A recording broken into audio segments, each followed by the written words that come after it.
లేదు.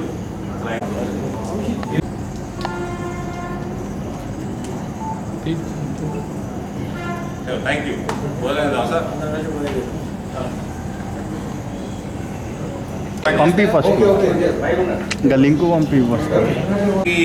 ఈ ఎలక్షన్ ఏం బేసిస్ మీద కొట్లాడతారు, ఈ ఎలక్షన్ అజెండా ఏంది, ఈ ఎలక్షన్ యొక్క ఇంపార్టెన్స్ ఏంది, ఇంకా this election is for national security, fight for national, not just development. Your Rahul Gandhi or Congress party is no way close to Modi's development. దగ్గర డెవలప్మెంట్ లేదు. డెవలప్మెంటే కాదు, మీ కాంగ్రెస్ పార్టీ జాతిని ఏ రకంగా అవమానపరిచింది, దేశాన్ని ఏ రకంగా కాంప్రమైజ్ చేసింది, ఓటు బ్యాంకు రాజకీయాల కోసం దేశాన్ని విచ్ఛిన్నం చేసింది, దేశాన్ని విభజన చేసింది. రానున్న కాలంలో మీకు క్లారిటీ లేదు మీ పార్టీకి. ఓ పిచ్చోడు దిగ్విజయ్ సింగ్ అనే పిచ్చోడు కాంగ్రెస్ పార్టీ అదేంటి ఏం అలయన్స్, ఆ కాంగ్రెస్ పార్టీ అలయన్స్ గవర్నమెంట్లోకి వస్తే 370 వాపస్ తెస్తామంటాడు. మీ రాహుల్ గాంధీ టుకడే దేశ్కి టుకడే ఉంగే ఇన్షాల్లా అనేటువంటి మీ రాహుల్ గాంధీ నడుస్తూ ఉంటాడు వాడిని పక్కకు పెట్టుకొని. మీరు టోపీలు ధరించేసి సిఏఏ వద్దంటారు, మీరు ఎన్ఆర్సీని వద్దంటారు, మీరు యూనిఫామ్ సివిల్ కోడ్ మీద ఒక మీ స్టాండ్ చెప్పరు, పాపులేషన్ కంట్రోల్ చేసుకుందామంటే చెప్పరు. ఈ ఎలక్షన్ యొక్క ఇంపార్టెన్స్ కానీ ఈ ఎలక్షన్ అంశాలు ఏమన్నా మీకు అర్థమవుతున్నాయా? జీవన్ రెడ్డి గారు, వక్ఫ్ బోర్డు తీసి బయటపడేయాలి ఆ యాక్ట్ని, వక్ఫ్ యాక్ట్ని. పర్సనల్ లాలు ఉండవు, ఒకటే లా ఉంటే దేశంలో. అంబేద్కర్ గారి ఆశయం అది, దేశంలో యూనిఫామ్ సివిల్ కోడ్ ఉండాలని. ఎందుకు మీరు ఇప్పటివరకు ఇంప్లిమెంట్ చేయలేదు? మీరు 60 ఏళ్ళు పాలించారు ఈ దేశాన్ని విభజించినాక 1975లో సెక్యులర్ పదం తీసుకొచ్చి పెట్టిన పార్టీ మీది రాజ్యాంగంలో. ఎందుకు పెట్టిరు? మథురాలో కృష్ణుడు పుట్టిన జన్మస్థలం ఏదైతే జైలు ఉన్నదో ఆ జైలు మీద ఇంత పెద్ద మస్జిద్ ఉన్నది, ఆ కేసు కోర్టులో ఉంది. మీ స్టాండ్ ఎటువైపు అంటే ఆన్సర్ ఉండదు. ఈయనకి జీవన్ రెడ్డి గారికి ఉండదు. మై హిందూ మై ప్రాక్టీస్ అంటాడు. అది హిందీ ఇంగ్లీష్ తెలియదు. రేవంత్ మాట్లాడింది ఆప్కే అదాలతల మై హిందూ మై ప్రాక్టీస్ అంటాడు. ఆయనకు కూడా తెలియదు స్టాండ్. మీరు ఓట్లు అడుగుతున్నారు. మీ జీవిత కాలంలో, మీ రాజకీయ జీవితం మొత్తం మీరు ఎన్నడూ పసుపు రైతుల కోసం నయా పైసా చేసింది లేదు, చెరుకు ఫ్యాక్టరీల కోసం ఒక అడుగు నడిచింది లేదు. పనిచేసేట్టు కూడా పనిచేసిన ఘనత మీదే, నాశనం చేసిన ఘనత మీదే. మామిడి, చెరుకు, పసుపు, ఇలా అకాల వర్షాలు మొత్తం వరిగడిచిపోయింది. నోట్లకి జిప్పేసుకుంటారు, మాట్లాడరు. మీ 6 గ్యారెంటీలకు ఏం రోగం వచ్చింది? పక్షవాతం వచ్చిందా? ఏమైంది మీ 6 గ్యారెంటీలు? 500 రూపాయలు ఎక్కిస్తే ఏం పోతుండే మీరు? రెండో పంట మీ ప్రభుత్వం వచ్చినాక రెండోసారి కొనుగోలు చేస్తున్నారు. ఆ కొనుగోలు కేంద్రాలు సరిగ్గా లేవు, ట్రాన్స్పోర్టు లేదు, హమాలీ లేవు, గొనె సంచులు లేవు, సుత్రీలు లేవట. మళ్ళీ తరుగు తీస్తూనే ఉన్నారు. మహిళల్ని మోసం చేస్తున్నారు. ఇప్పుడు మహిళల్ని మోసం చేసారు, మహిళలు ఓట్లు వేసేటట్లేదు. రైతుల్ని మోసం చేసారు, రైతులు ఓట్లు వేసేటట్లేదు. యువకులందరూ మోడీ మయంలో ఉన్నారు మొత్తం. ఇప్పుడు ఎన్ఆర్ఐలు యాదకొచ్చారు ఇలా కాంగ్రెస్ వాళ్ళకి. అదే జీవన్ రెడ్డి అంటున్నారు, భారతీయ జనతా పార్టీకి పనిచేసుడు ఎలక్షన్ల కోసం మీ యొక్క సీజనల్ పార్టీ కాదు. ఆడ ఇండియన్ పీపుల్ ఫోరం అని మా అనుబంధ సంస్థ. ఆడ రాజకీయాలు తప్ప కేవలం సేవా కార్యక్రమాల కోసం పెట్టిన నథింగ్. మనకు అది బీజేపీ అనుకోవచ్చు. మనం ఆడ రాజకీయాలు చేయలేరు కాబట్టి రాజకీయాలు చేయకుండా కేవలం ఇవాళ ఇండియన్ పీపుల్ ఫోరం లాంటి సంస్థలు, భారతీయ జనతా పార్టీ నరేంద్ర మోడీ గారు ప్రైమ్ మినిస్టర్ అయినాక విదేశీ విభాగం, ఏదో మా డిఫరెంట్ మోర్చాలు ఉంటాయో అట్లా ఒక విభాగం, విదేశీ విభాగం పెట్టినాము. దాని కింద ఈ సంస్థలన్నీ విదేశాలలో పనిచేస్తున్నాయి. మన ఐడియాలజీని బీజేపీ ఎట్లా రన్ చేస్తుందంతా ప్రపంచవ్యాప్తంగా పెరుగుతున్నది. ఇలా బీజేపీ యుఎస్ పోతే ఏవో బీజేపీ ఉంటుంది, యూకే పోతే ఏవో బీజేపీ ఉంటుంది, మీకు యూఏఈ వస్తే ఐపీఎఫ్ ఉంటుంది. ఐపీఎఫ్ యూఏలో 10,000 మంది మెంబర్షిప్ ఉన్నది. ప్రతి రాష్ట్రానికి ఒక చాప్టర్ ఉన్నది. తెలుగుడికి ఏమైనా ఇబ్బంది అయితే తక్షణమే ఎంబసీ మాట్లాడతారు, వాళ్ళని వాపసు పంపించే కార్యక్రమాలు మొత్తం చేస్తారు. కోర్టు ఇష్యూస్ అయితే అడ్వకేట్లని ప్రొవైడ్ చేస్తారు. విజయవాడకి వెళ్ళి 10 మంది అమ్మాయిలను తీసుకుపోయి ఇంట్లో పనిచేయడానికి తీసుకుపోయి ఇబ్బందులు పెట్టి తరిమేసారు బయటికి. ఆ 10 మందిని తీసుకొచ్చి వాపస్ విజయవాడ పంపిరు. పోయిన నెల మీ ప్రభుత్వాలు ఉన్నప్పుడు కంకణం కడితే ముద్దు పని రాలగొడుతుండే దుబాయ్లో. ఇలా కంకణం కడుతున్నారు, బొట్టు పెడుతున్నారు, తిలకం పెడుతున్నారు, స్వామినారాయణ మందిరం పోతున్నారు, పూజలు యాగాలు చేస్తున్నారు. సౌదీలో నేను పెద్ద కడతా అంటాడు గుడి, అబుదాబుడు నేను పెద్ద కడతా అంటాడు, దుబాయ్డు నీకంటే పెద్ద నేను కడతా అంటాడు. అన్నాక ఇస్లాం ప్రపంచంని ఏలే సౌదీ యువరాజు మైక్ ముందరకు వచ్చి జై శ్రీరామ్ అంటున్నాడు. ఇంకా మీరు నేను జై శ్రీరామ్ అంటున్నాం, ఆయన జై శ్రీరామ్ అంటున్నాడు. ఆయన సీతమ్మ తల్లిని కూడా యాడ్ చేస్తారు. రైలు మభ్య పెడతారు. నేను కాంగ్రెస్ పార్టీ అంటేనే కరప్షన్కి అడ్డ, కమిషన్ గడ్డ. మళ్ళా తిక్క స్టేట్మెంట్ 370 వాపస్ తెస్తాము, ట్రిపుల్ తలాక్ వాపస్ తెస్తాము, బంగ్లాదేశ్ రోహింగ్యాలకి పౌరసత్వం ఇస్తాము. పాకిస్తాన్ క్రియేట్ చేసిందే, నువ్వు క్రియేట్ ఏంటి చేసినావు? క్రియేట్ చేయకపోతే యుద్ధమే కాకపోవు. నువ్వు పాకిస్తాన్ క్రియేట్ చేయకపోతే యుద్ధమే కాకపోవు కదా. వాళ్ళు ఏమన్నా దానికి ఆన్సర్ ఉంటుందండి. ఎందుకంటే ఈ దేశానికి తీవ్ర నష్టం చేసింది కాంగ్రెస్ పార్టీ. అవి రెక్టిఫై అయ్యే పరిస్థితి నరేంద్ర మోడీ గారు ప్రధానమంత్రి అయినాక 1 by 1 అవుతున్నాయి. ఈ సమయంలో ఆయన ఎలక్షన్ నిలబడడు కరెక్టో రాంగో కూడా డౌటే నాకు. ఏం అవసరమైన 15వ ఎలక్షన్ ఆయనకు జీవితం. 11 సార్లు అసెంబ్లీ, 2 సార్లు ఎంపీ, 1 సారి ఎమ్మెల్సీ. ఆయన సిట్టింగ్ ఎమ్మెల్సీ 15వ ఎలక్షన్ సరే నిలబడుతున్నాడు.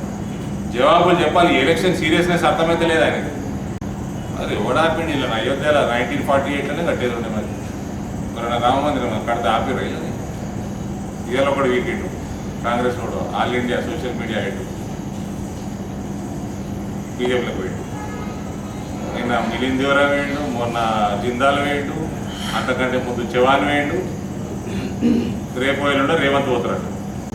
ఈ ప్రశ్నలన్నీ జీవన్ రెడ్డి గారే కాదు, రేవంత్ రెడ్డి కూడా ఆన్సర్ చేయలేదు. రేవంత్కి పాపం ఏబీవీపీ బ్యాక్గ్రౌండ్ ఉన్నది, లోపల హిందుత్వం ఉన్నది, కానీ బయట ఏం చేయలేని పరిస్థితి. పాపం గోస పుట్టుబడైపోయింది రేవంత్.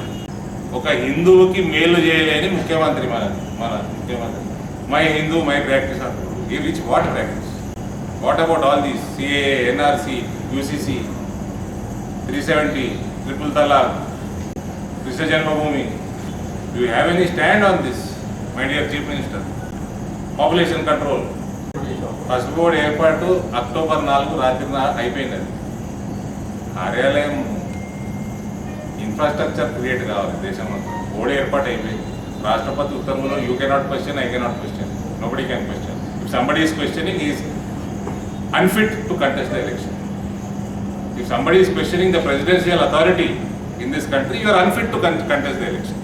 మీ చెరుకు ఫ్యాక్టరీలు అంతర్జాతీయ సంస్థతోటి వాల్యుయేషన్ చేపియండి, అంతర్జాతీయ సంస్థతో వాల్యుయేషన్ చేపియండి ట్రాన్స్పరెంట్గా. నెల రోజుల లోపల మేము టేక్ ఓవర్ చేస్తాము. మీ 49%, ఆ ప్రైవేట్ 51% ఇచ్చేయండి గమ్మున ఆ వాల్యుయేషన్. ఏం అడ్డంపు లేవు, ట్రాన్స్పరెంట్గా చేసే నెల రోజుల లోపల కథం పడి. చెరుకు ఫ్యాక్టరీ 66 ఫ్యాక్టరీలు చేసారు దేశంలో. ఓ పాలసీ పెట్టుకొని, పద్ధతి పెట్టుకొని, ఫండింగ్ పెట్టుకొని. నియతే లేదు, మన్ను లేదు. నియతను 500 రూపాయలు ఇవ్వడా కోడడ్డం వస్తుంది. ఇప్పుడు అకాల వర్షాలకి వచ్చింది. ఇప్పుడు ఏం కోడడ్డం వచ్చిందండి? ఈయన కోడ్ లేనప్పుడు అకాల వర్షాలు వస్తేనే ఫిబ్రవరిలో ఏం చేయాలి? ఇప్పటిదాకా రూపాయి చేయాలి. అసలు ఏం ముఖం పెట్టుకొని పెట్టి ఓటాడుతుంది? ఏం చెప్పి ఓటాడుతారు కాంగ్రెస్ వాళ్ళు? ఆ పోయిన ముఖ్యమంత్రి అన్న కేసీఆర్ అన్న నేను కరెంట్ ఇచ్చినా అని అడుక్కునేది. ఇక అది కరెంట్ కూడా లేదు. నేను రాయకల్ మీటింగ్ అయితే 2 సార్లు కరెంట్ ఏం చెప్పి అడుగుతారు ఓటు?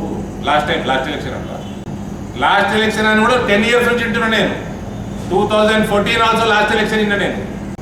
అసలు అజెండానే లేదండి మీకు. మీరు కాళేశ్వరానికి సరైన దస్తావేజులు అప్పచెప్తుంటే ఇప్పటికీ నేషనల్ ప్రాజెక్ట్ కూడా అయిపోవాలి. కాళేశ్వరం ఎందుకు అలా డిపిఆర్ఏ చక్కగా లేదు.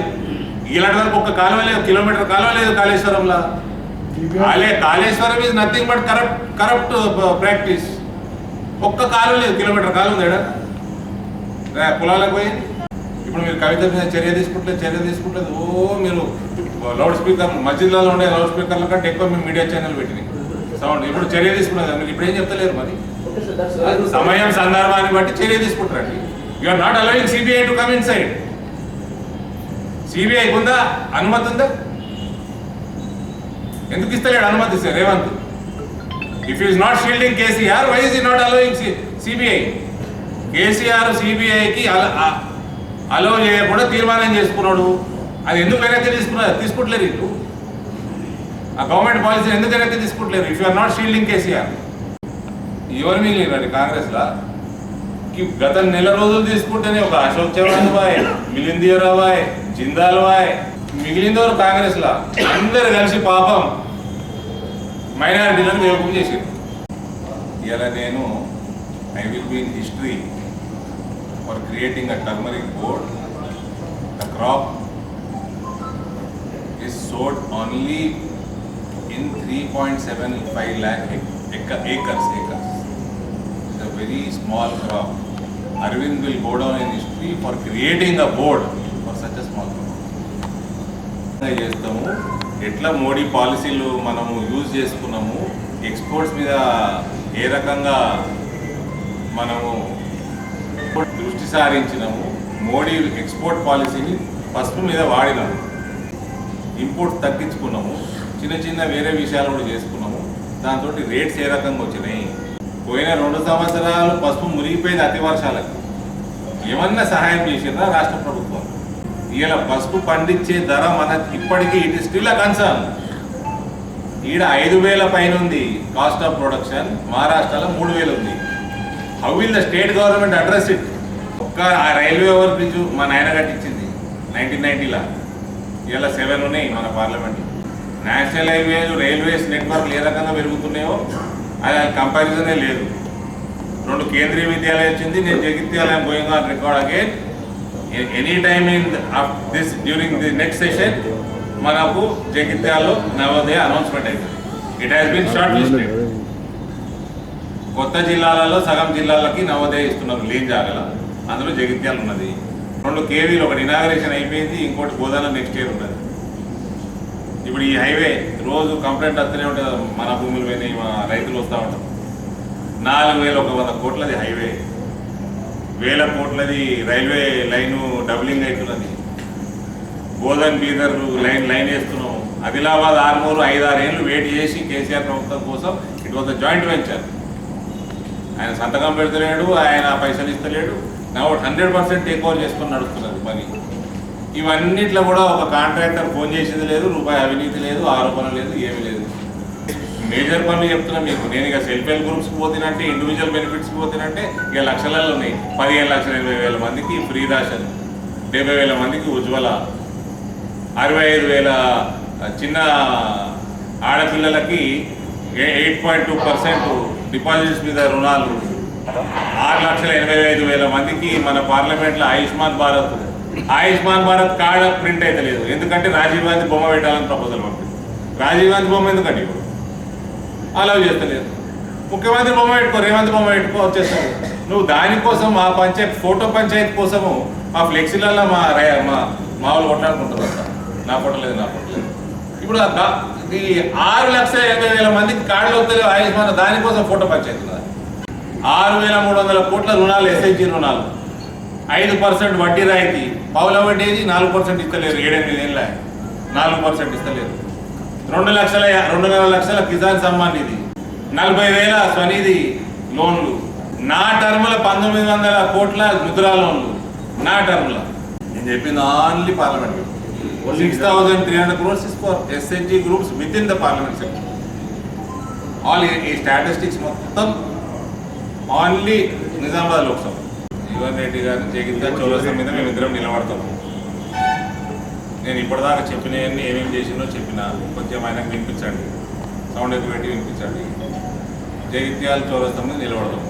నేను ఇందూరు కూడా నిజామాబాద్ కూడా లేదు, జగిత్యాల చౌరస్తా మీద నిలబడతాము. ఎవరు ఎక్కువ సెల్ఫీలు తీసుకుంటారు? నిజామాబాద్లో ఆర్మూరు జీవన్ రెడ్డి అనుకుంటుంది.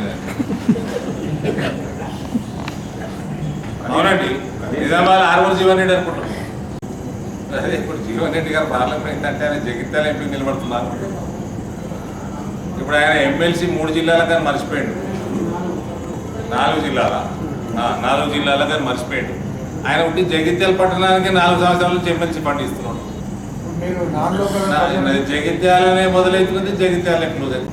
ఇప్పుడు ఇదే కాంగ్రెస్ వాళ్ళు నేను కొరట్లో నిలబడితే ఏ ఎమ్మెల్యేతో పర్మంటే ఆర్మూర్ పోవాలా అన్నారు.